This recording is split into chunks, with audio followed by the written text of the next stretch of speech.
All right, good morning, everyone, and welcome to the succession planning panel. We're going to take a minute to introduce ourselves before we dive in. My name is Dr. Daryl Klump. I am the director of the West Texas Territory for Northwestern Mutual, and I am very honored to be moderating this panel on succession planning. Chris?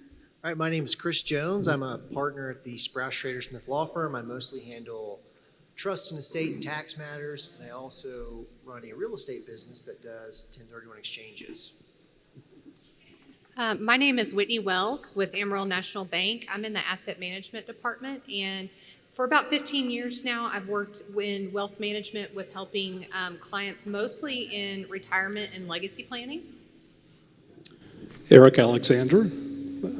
Sorry about that. Eric Alexander, I was a CFO of Happy State Bank up until last fall when a merger made me redundant. So I took my skills and started up a consulting practice providing advisory services. My firm's called Six Arrows Consulting, and it's a combination of executive coaching, but also coming alongside leaders as they navigate challenging changes, like succession planning. Oh, one more note. I am also here to raise the average age of the panel, so I'm not the only one eligible later today, maybe for some adult beverages. Thank you, guys. So I wanted to just open the floor up and talk a little bit about what is succession planning. So let's start there. What is succession planning? So we're going to assume here that we've got business owners, and at some point you want to have a change in your ownership of your business. It's going to go somewhere different. You've been the owner, and you've got a lot of possibilities. You could sell it to a financial investor, you could sell it to a strategic partner, maybe you sell it to a partner, one of your partners, or figure out some kind of succession to move it down to your family. You may want to have your employees buy a piece of it or all of it through an employee stock ownership plan. There are a variety of things, but the underlying deal is at some point you're not going to be here forever, and you want to plan for what happens to your business and what's a succession for your business. Make it just a general comment. It could be multiple stages, and it's really a process. It's not a single event, but it could have several different pieces to it. Absolutely. And as much as succession planning can be planned, it can also be unplanned at times, if any of you would like to comment on that. Yes, one of the things that I run into a lot is I have people coming that are successful business owners, and the first thing they say is, I'm ready to retire. And I say, okay, well, what does that look like for you? I don't know. That's their first response. I said, okay, I'm glad you came in today. And I then ask them, what is your plan with your business?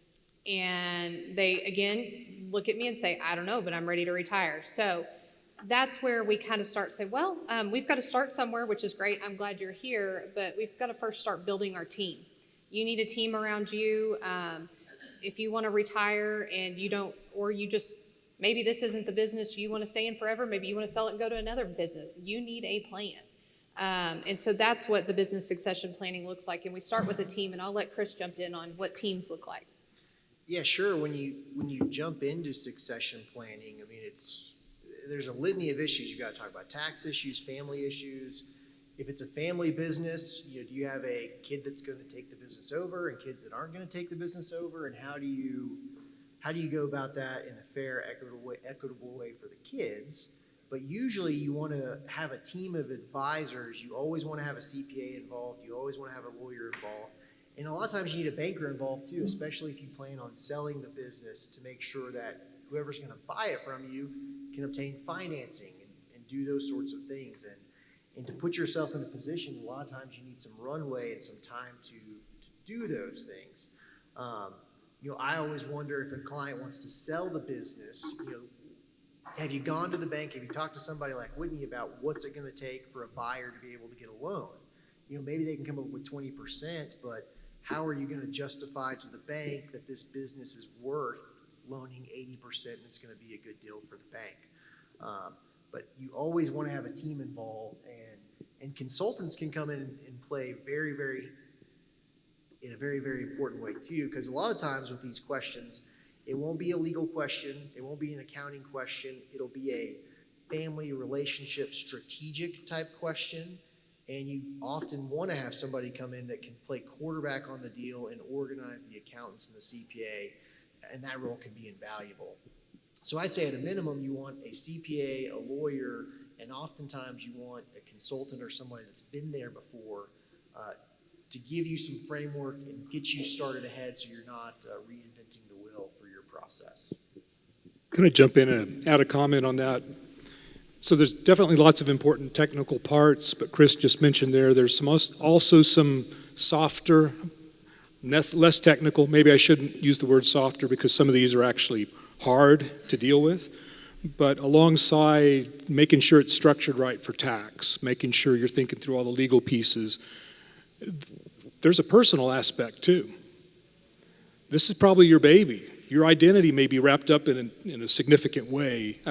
Your family's involved. It's your vocation potentially. I mean, this could be significant emotionally and personally. So you want to be thinking about that. But then there's also two other leadership pieces of it that are important. There's often accompanying succession in the business is succession in the leadership. And so you need to be thinking about management succession, leadership succession too. They may not change at the same time. You may be selling the business, but the new buyers want to keep you on for a while to manage it, to make sure you maintain value. But that's an important part of it. You need to be thinking and planning towards what happens not just with my business, but with the leadership in the business. And how do I begin preparing now to have the people in place to maintain the value of what I've created? There's another part of leadership too, which is actually leading through the process of the business succession. You're good at running your business. You know how to take care of business and take care of your customers.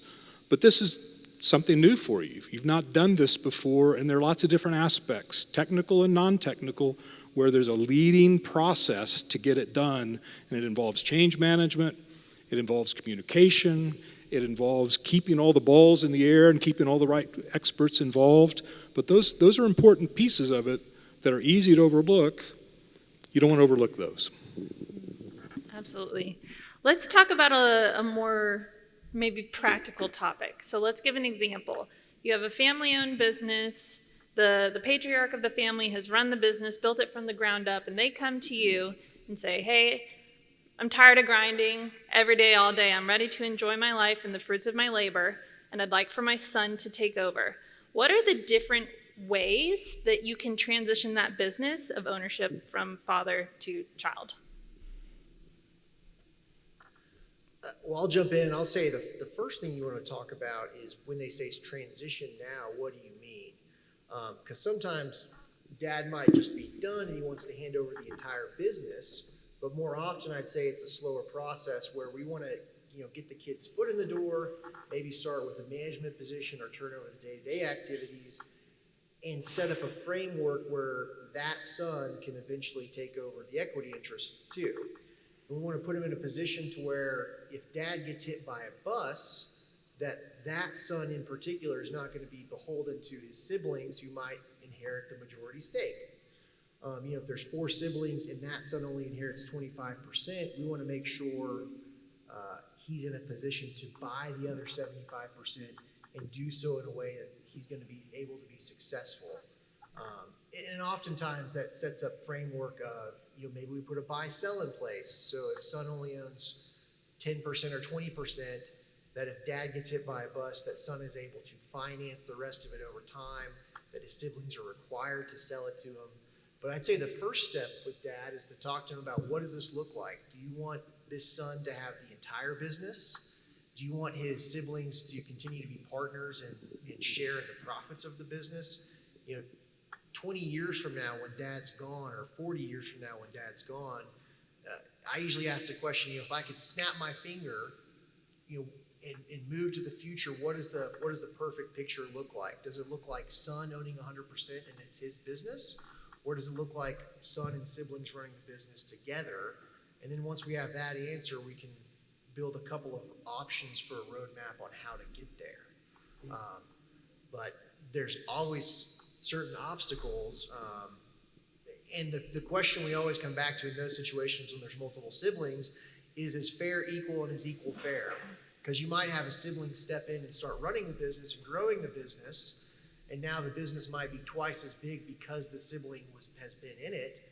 And if that's the case, is it necessarily fair for him to just get his 1/4 of that, even though he helped grow it? So there's lots of issues to talk through, lots of personality issues, and lots of issues that may not, like I said, be strictly in the legal lane or the accounting lane. It's more in the what's going to work best for this family, and what does Dad want for the business? And to just kind of expand a little further on that, Chris is absolutely right. What's fair is not necessarily equal. They're not one and the same. And if you think about families with, or even if it's not a family situation where you have maybe a key employee that you want to hand this business off to or anything like that, you need to start thinking about those types of arrangements. And one of the things that you need to, I call this person in any situation, I call them junior, the person you think is going to take over your business. You need to start thinking about how you built up the business, how you got financing, how all the things that you went through. If junior is not able to get through that and get lending like you were, or to get financing or to have capital like you worked for, and they're asking you to self-finance, again, self-financing is okay, but you really need to analyze that, because if you are self-financing, your retirement's probably going to be put on hold much longer than you thought. So, and you really need to evaluate why junior is asking for you to do that. And then on the family end of that, what I like to talk to people, you know, what I call city mouse and country mouse. You have, let's say there's a family with 2 siblings, and you've got one sibling is super involved in the farm and ranch business. That's common around here. And the other one is a city kid who wants nothing to do with it, but they want to be fair to their children when they pass on, or when they pass on the family business. So you've got to be really honest with them up front and talk about, look, country mouse may inherit a significantly larger portion because they're inheriting the farm, but we're going to try to divest apart from that as much as we can and make sure that, you know, city mouse here, you inherit something so you don't feel left out, but we know you don't want to be involved in running the farm. So those kind of conversations are very important to work out ahead of time. In addition to the relational dynamics that you're navigating in a transition like this, what are some of the more technical or hard aspects that you need to think through? Financials, things like that. That sounds like a CFO question. So this is a CFO who, when he gets to some of these technical stuff, calls on his experts. So I'd be calling on my experts. I'd be talking to my attorney. Chris went through a list of folks earlier, but you've got tax issues. You've definitely got tax issues. You've definitely got legal issues. Depending on what you're planning to do, maybe you want to sell part of your business to your employee base. Well, employee stock ownership plans are their own very complex animals, and you need experts on that. You want to be bringing in your wealth management experts. You may need a liquidity event. I mean, there's just a whole lot of different pieces to this. And I would encourage you too, as you're getting help. There's some of these where you need to have your experts talking to each other, especially the more technical it is. You need your tax person and your attorney at least on the same page and talking about stuff. Because you don't want to be going off in different directions. Also, you may feel uncomfortable asking for help for a variety of reasons. Your expertise is building the value that you've built in your business. There's nothing wrong with acknowledging somebody else has some different expertise that I need. Find the good ones, find strong ones, and I know also sometimes people are concerned about, well, my business is private. I don't like to tell people my secrets. This is not a time to be holding back on facts about what's going on in your business. Professionals have a responsibility, though. Sometimes it's a regulatory responsibility to maintain your confidence, keep your secret secret. And if you can also just make that clear up front in your engagement with them. What's confidential? What do you want preserved? But don't let those kinds of barriers, I don't want help, I don't want to tell my secrets. Don't let those be barriers to getting good help. Yep, I agree. And just a little further on that, on the financial planning aspect of it, if you're looking at what does that retirement from that business look like, a lot of times the best way to think about it is maybe go to your financial advisor, your banker, and say, look, what I plan on living like this. This should cost me, I imagine, this much in expenses every year. This is what I want retirement to look like. They can run a projection to a certain age and tell you exactly how much money you need to have now so you can live that retirement. That will give you a really good idea of what you need to have your business worth at and what you need to sell your business at before you really think about retirement. Instead of retiring and having this chunk of money and saying, okay, financial advisor, now I want this chunk of money to last me this long and it's got to pay me this much. Well, if there were magicians out there, we'd all know about them. And so you've got to be really careful with that. Actually think about that from backwards in. Think about it. Okay, financial advisor, how much do I need to spend this much a year to live the life I want to live if I retire at this age? It's a really great question, Whitney. I think one thing that a lot of clients that I speak with would love to chop off of that calculation is the taxes due on the sale of the business. So, what are your magical tricks for evading taxes? So I was going to jump in and say, the biggest technical thing to plan for is taxes. And a lot of times you're going to find yourself, in a situation where you may have set up your business in a way that's really great for income taxes. Maybe you're in an S corp and that's where all the assets are, and it's fantastic because you're saving on self-employment taxes. But when it comes time to sell the business, it could be, you might benefit from a much different structure. And so if you ever are considering selling your business in the future, whether it's 5 years down the road or 10 years down the road, it's absolutely worth sitting down with your advisors and saying, if I sell the stock, if I sell the assets, 10 years down the road, what's going to be the best structure? Because you might need a little bit of a runway to go from your current structure to whatever's going to be the most advantageous for taxes on the sale. And there's a whole lot of different ways to structure it. Depending on whether you've got an operating company and assets and different types of things, there's about half a dozen different ways you might want to pivot in anticipation of a sale. But the best thing to do is it's well worth it to pay for an hour of your advisor's time to get everybody together and say, if we have a buyer, what are the taxes going to look like? What's the capital gains going to look like? If it's an asset sale, is there going to be depreciation recapture? And then what can we do to minimize those? And if you've got a 5-year runway, your options are infinitely better than if you come to us and say, hey, I've got a buyer, we want to close in 30 days, what can I do to pay no taxes? And in those situations, your only option is going to be, and this happens to everybody, you're going to start frantically Googling, and then it's, okay, here's 5 things I found online, and they said if I do X, Y, Z, I won't pay any taxes. And then your advisors say, well, you won't pay any taxes, but you might go to jail. And so it's, like I said, it's very valuable. If you know you're going to sell in the future, it's absolutely worth it 5 years out to sit down and say, what's this going to look like? And even if you're paying, the lawyer way too much money for an hour, it's well worth it in the end. So both of these topics are someplace where you don't want to fall victim to wishful thinking. You may have a buddy who said, well, I figured out this, or Google's always great, how to avoid the taxes. The legislature's back in special session right now to help us deal with high taxes, whatever. You need reality as you're doing your planning. So make sure your advisors are there and involved early to help you get some reality to your situation. But then there's also a reality piece of what Whitney was talking about. When you sit down with the advisor, here's what I need in terms of value to create the lifestyle I want in retirement. And then they give you the number. Okay, here's the number. Your business needs to be worth this.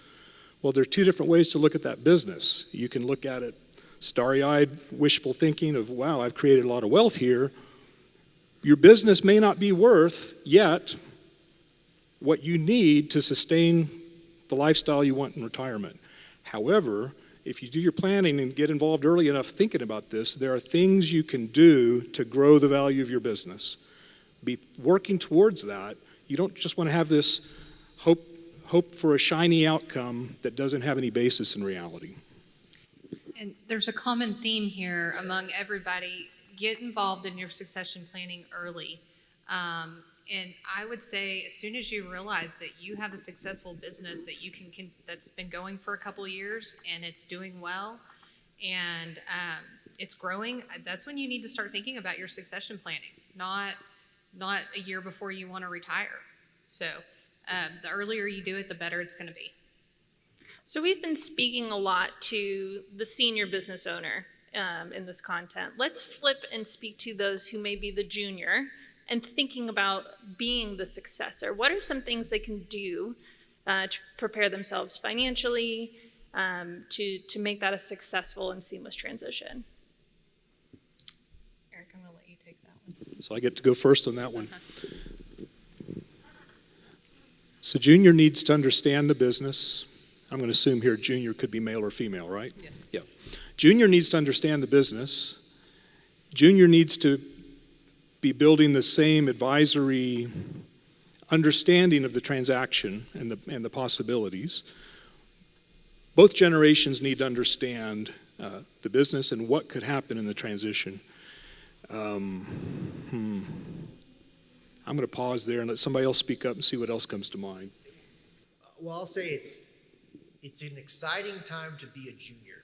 I'll put it that way, because my most wealthy clients are all business owners, and I have a lot of business owners who, even if it's not a junior in the family, it might be junior who's just an employee or a key employee who's 20 years younger, and oftentimes that's the only way for there to be a good path for succession is to turn it over to somebody who can eventually pay you what your value is for the business. But I think the key for junior is, one, to do everything they can to go above and beyond to understand the business, but also at the same time to always keep in the back of your mind that I'm still, until they turn the keys over, I'm still junior. I see a lot of times juniors getting ahead of themselves and saying, well, by God, you need to turn it over now, and that's a good way to just not get the business turned over to you ever. So I would say is to just, for juniors to be patient, to be eager, to be learning, and then also to just start planning for the initial financial hit and be able to pay down the road. Have a down payment plan ready, have some sort of financing ready, and if you can't come up with one, or maybe it's just not practical to come up with that much money in a short amount of time, there's all sorts of incentive plans and arrangements that you can work with in the business to set junior up so that you can pull the trigger down the road. Yes, and really getting involved with your banker on early with junior is very important. If you already have an established banking relationship, getting that person established with the banker as well is very important. They can start coaching them on the importance of the financials, what's important there, what's important to maintain, and also, from a financial aspect personally, I think if you're getting ready, if you're a junior that's getting ready, you need to be prepared to probably live, live a not as lavish of a lifestyle as you may think in the beginning. So you have capital to put into this business and for it to be successful. So maybe work with a financial advisor on, just reducing spending personally so that most of the capital that you make within the business can go to, again, purchasing additional capital within the business that you are looking at taking over. So there's another part here too. Junior has an opportunity that senior maybe had but didn't take advantage of, which is at some point junior may be facing the same opportunity to pass the business on to junior's junior. So be paying attention to what's going on in the process, because you may be doing that as well. And be aware, not only are there experts that can help, but there are resources out here that are specific to family businesses and how family businesses go through transition. I'm working with a family business right now. They're in their third generation of management, and they're making plans to go to the fourth and fifth. They've already figured out that the legal aspects of the succession, and they're working more on the family and management succession, strategic planning parts of it. But one of the things we did in our conversation is I Googled family business succession.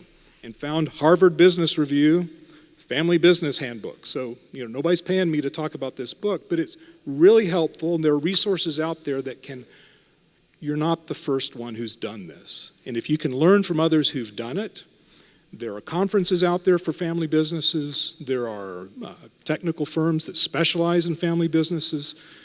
Junior can be alongside senior, availing him or herself of these kinds of opportunities to make it go well. That's a really good point. I would say, all those resources, those books, those conferences, the consultants, there are so many different ways to skin the cat when you're talking about succession, especially if you've got a long runway and several years to plan.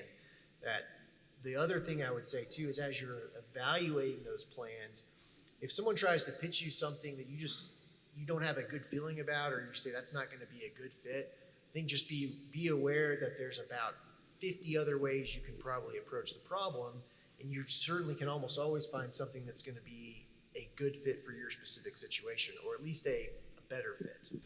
So Chris, related to that, it'd be easy to go into something having your mind made up. Here's what I think it needs to look like. Be open to your advisors pitching different ideas to you. There are lots of different ways to accomplish it. What you don't want to do is get 10 years into the process and then have failed to count the costs, in this case, the opportunity cost of, I could have done it a different way that actually would have been better for me, would have been better for Junior, would have been better for my business. So it's worth spending some time up front. Tell them what you want to do, but more importantly, tell them what you're trying to accomplish. I've got some thoughts on that here in a minute, and let them help you think about the different alternatives. So you guys have mentioned quite a few good points to be thinking about if you're early on in your business. Focus on making sure you have a successful, sustainable business. Once you've established that and you have a real asset that could be sold, starting your succession planning early and starting it by forming a team. So those are all really great things to do. What are some mistakes or things that we should avoid doing in succession planning? I'm going to jump in because I want to piggyback off something Eric said about going into it with, thinking this is what I want to do. And I think we see that a lot, especially in Texas Panhandle, because, how many of you heard the phrase where you're talking to somebody about business and someone starts the sentence with, I'm not going to tell you what to do, but then they tell you what they did and why it would work for you. I get a lot of clients that call me and they don't say, hey, I want to talk to you about succession planning. They'll call and say, hey, I need this trust and I need it next week, without an explanation of what they want it for or why.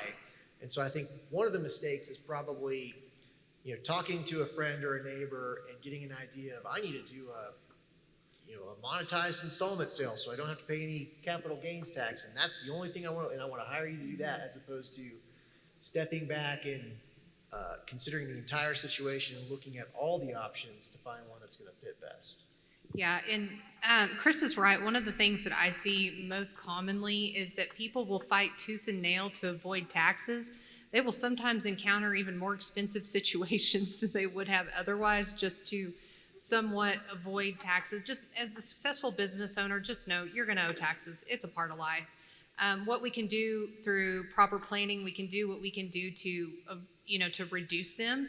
But it is a part of life, and if you want to do it right and you don't want the IRS knocking on your door 10 years from now when you're off on a beach somewhere trying to enjoy your retirement, just be aware that taxes are a part of life of a successful business.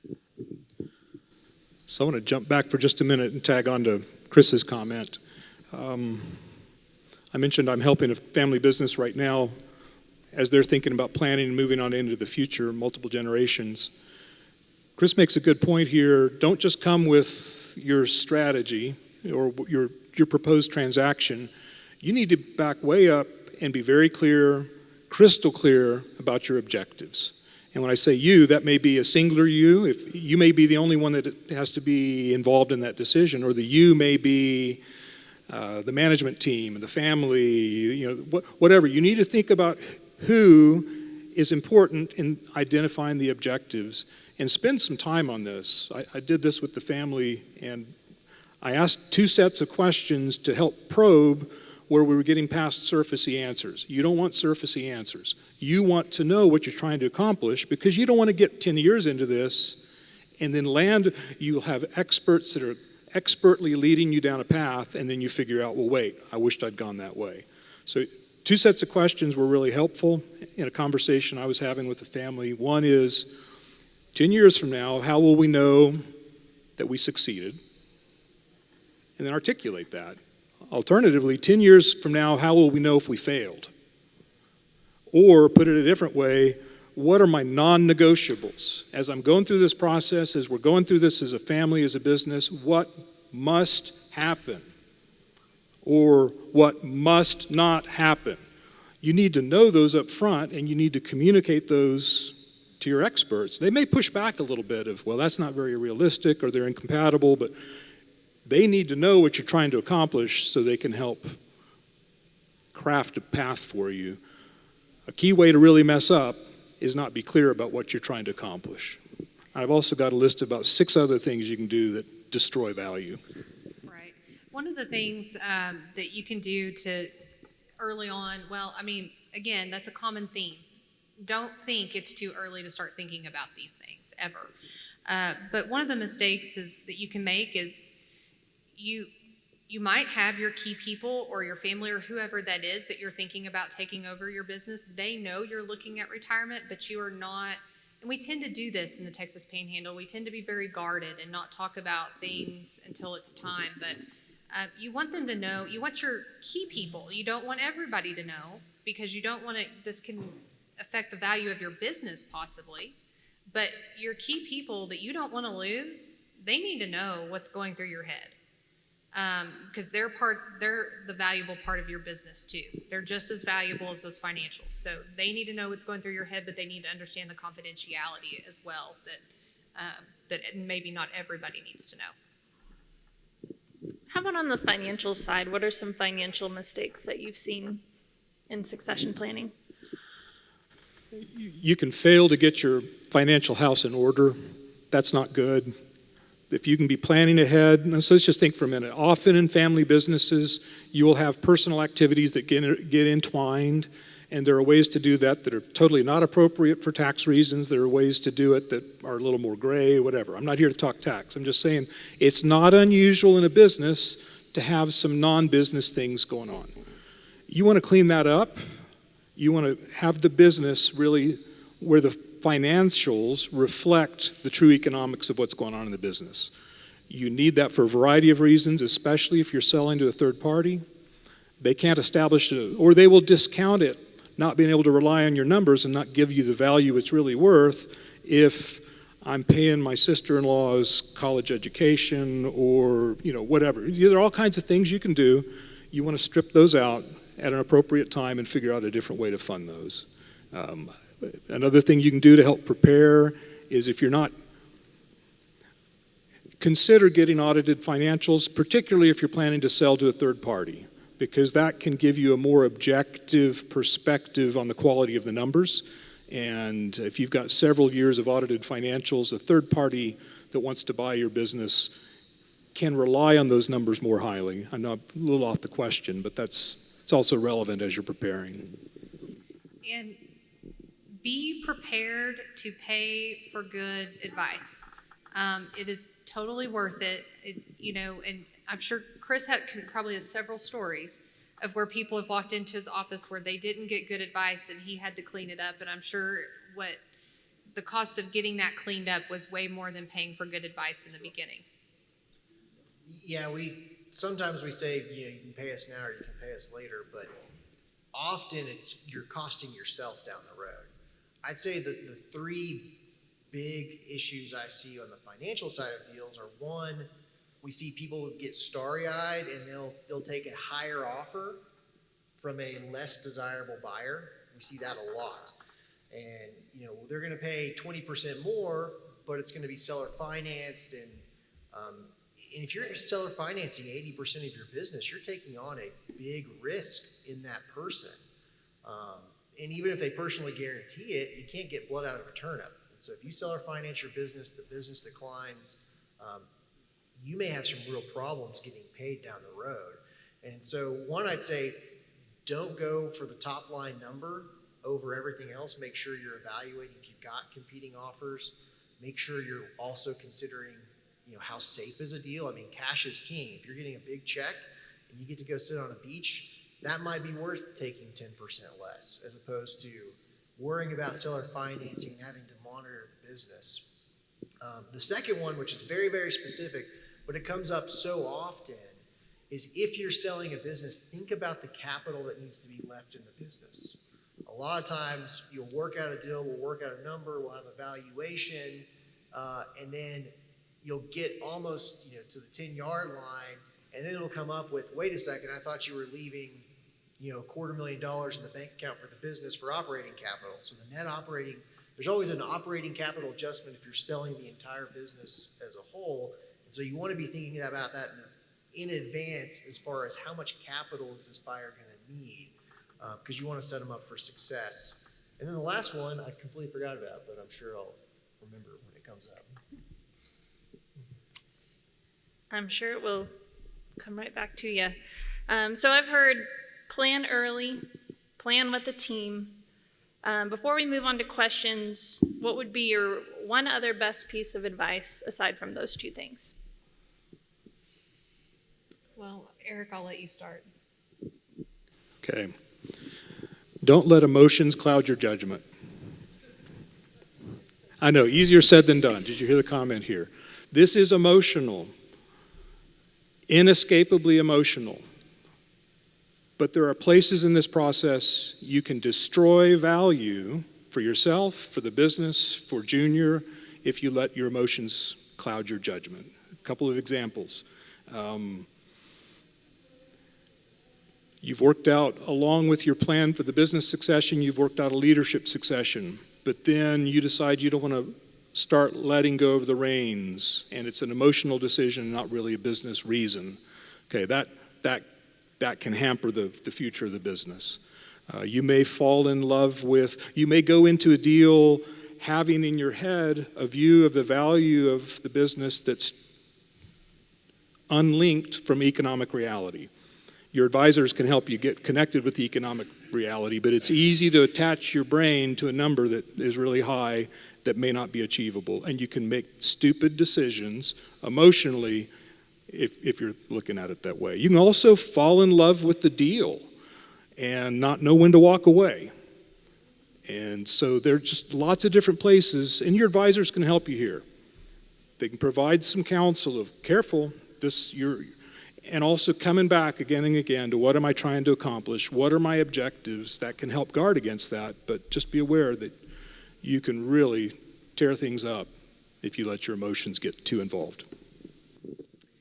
And one of the things I would say, emotions are the biggest part of business succession, I think, that I see with my clients. But another thing is scammers. When you are getting ready you've built up some capital, you're worth some money, you're getting ready to liquidate that, be careful who your trusted advisors are. There's lots of scammers out there. And if you have hired one advisor that doesn't want to work with your CPA, doesn't want to work with your attorney, doesn't want to work with your business succession planning, advisor, if they're being secretive for any reason other than your confidentiality, which is okay if you've asked them to maintain that, but if you've given them permission to work with your team and they won't, maybe you need to take a step back and ask, why are they being so guarded?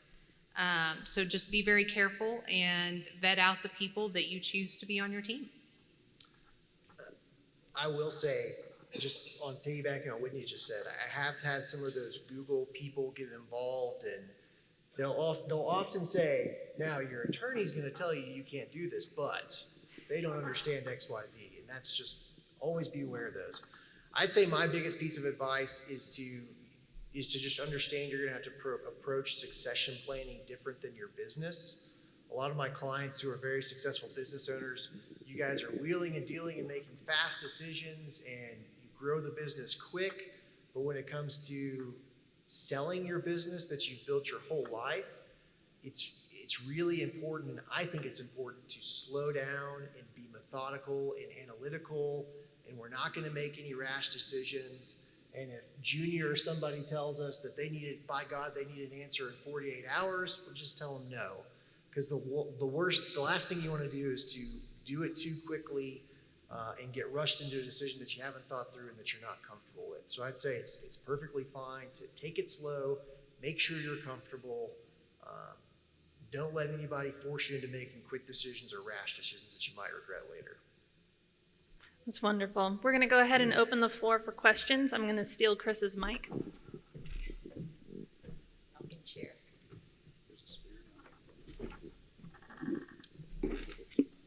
Question right here.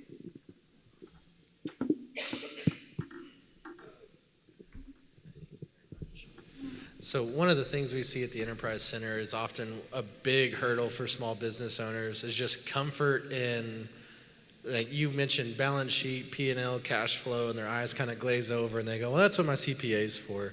So from y'all's perspective, we believe it's important, but I really would like to hear how involved in the financials should the owner be, and is there any common mistakes that are made in just bookkeeping as a whole that sets this up to be a really difficult situation in succession planning? I'd say,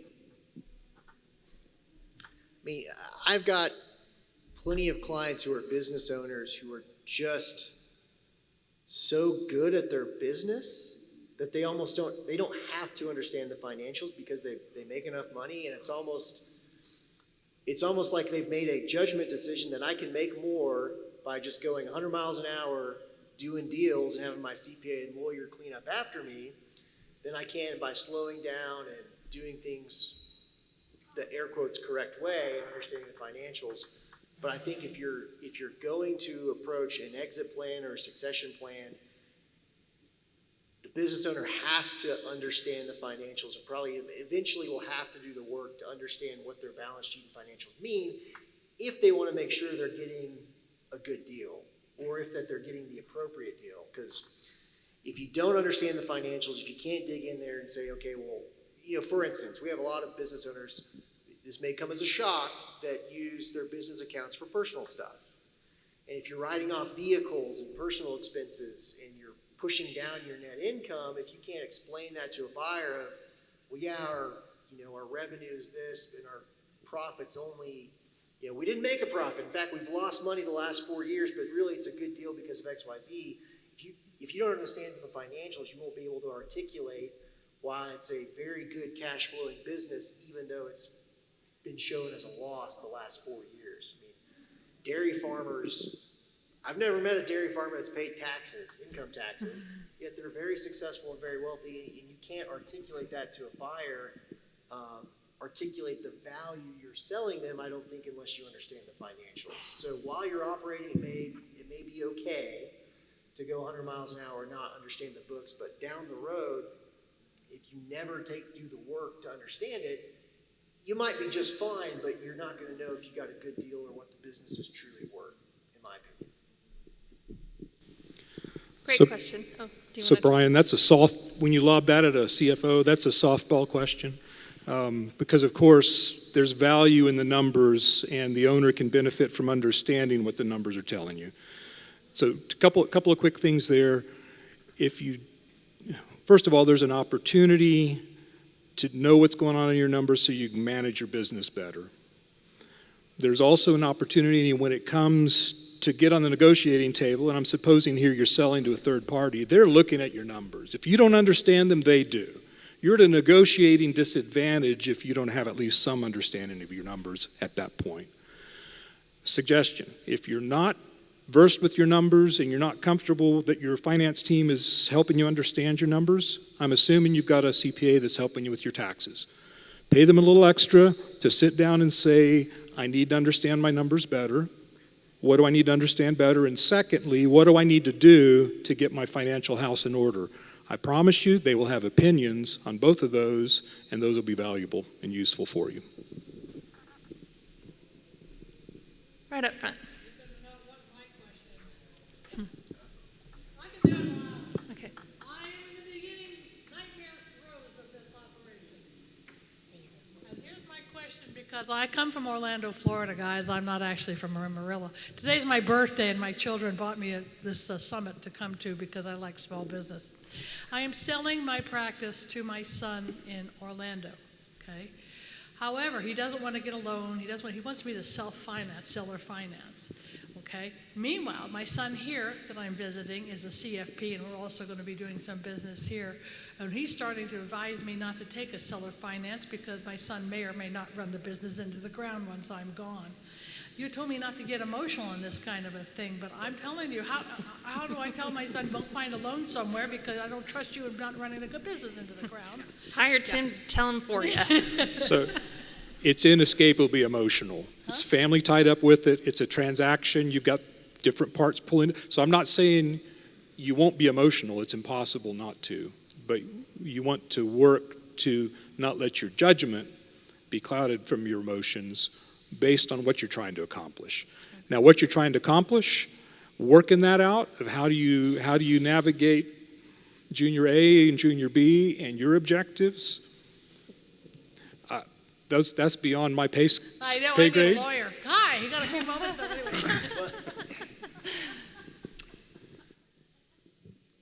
It's at this point in the speech that I should tell you that I'm not your attorney. Disclaimer. I don't think there's a right answer. At the end of the day, and I don't know the facts, I don't know the financials or anything,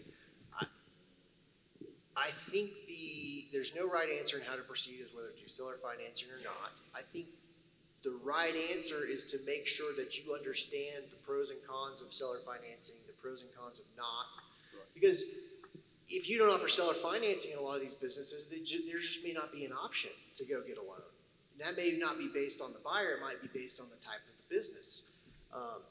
And so I don't think seller financing is in itself a bad thing at all. In fact, I think it's sometimes the only option for certain businesses. And also, I think the thing to remember is it's your business. It's your business, it's your kids, it's your stuff. You know, I do a lot of estate plans for people. I write wills. And the number one rule is people can leave their stuff to whoever they want to. Yep. One of my old bosses used to say, he'd say, you're an American, and not only an American, you're a Texan. Well, if you're a Texan now. And you can leave your stuff to whoever you want. Yeah, that counts, barely. It's not Austin. So I think there's not a right answer. Ultimately, I think the best thing is to understand, and it sounds like you already do understand some of the downfalls of seller financing, because if he does run into the ground, you might not be able to step back in and right the ship. Yes. Well, anytime you're doing seller financing, I'm a huge fan of personal guarantees. But yeah, if he runs the business to the ground, you just may not be paid. That doesn't mean it might be the wrong choice. It just means you need to go in there with your eyes open. But I've had clients who say, I want to sell it to this person. I want to sell it to them seller finance. And I know I'm taking the risk, but it's my business. I can do what I want. So I would say just make sure whatever choice you make, you're confident that you have your eyes open in making that choice. And what is your name? Yes. Sandy? Okay, you're at a great point in your life. What do you want? Think about that. You're at a great point in your life. It's stressful, but Happy birthday, put by all the way. that noise to the side.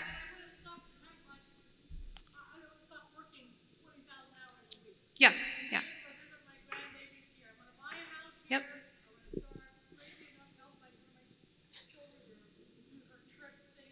Mm-hmm. Mm-hmm.